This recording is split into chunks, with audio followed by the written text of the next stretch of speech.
నా ప్రియ భక్తుడా, జీవితంలో ఎన్నిసార్లు నీకు కష్టాలు వచ్చి నిన్ను ఒత్తిడి చేశాయో నాకు తెలుసు.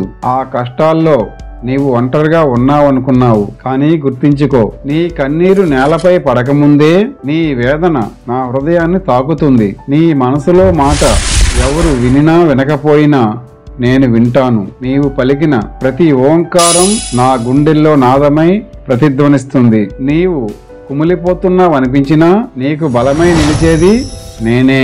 నీవు చీకట్లో తడబడుతున్నావనిపించినా మార్గం చూపే వెలుగైన దీపమై నేనే ఉంటాను. నేను ఉన్నానని మర్చిపోకు. నీవు సమర్పించే ఒక పుష్పం, ఒక బిల్వదళం, ఒక నీటి బిందువు, అవే నాకు అమూల్యం. నీ చిత్తశుద్ధి నాకు మహాభోజనం. నీవు సమర్పించే భక్తి కన్నా విలువైనదేదీ నాకు లేదు. నీవు ఏ రూపంలో నన్ను ఆరాధించినా నేను ఆ రూపంలోనే నీకు ప్రత్యక్షమవుతాను.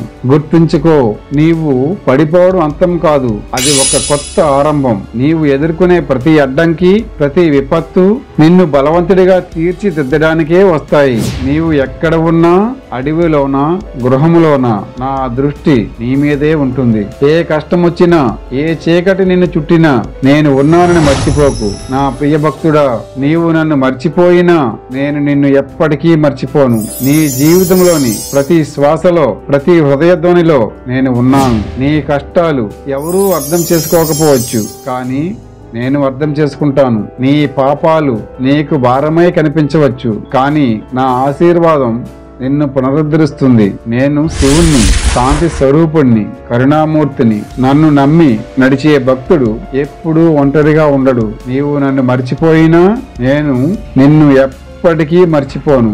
ఏ కష్టం వచ్చినా, ఏ భారం నిన్ను నలిపినా, ఏ చీకటి నీ చుట్టూ ఉన్నా ఒక్కసారి గుర్తుంచుకో, శివుడు నీతోనే ఉన్నాడు. నువ్వు ఒంటరిగా లేవు. నేను ఉన్నానని మర్చిపోకు. నేను ఉన్నానని మర్చిపోకు.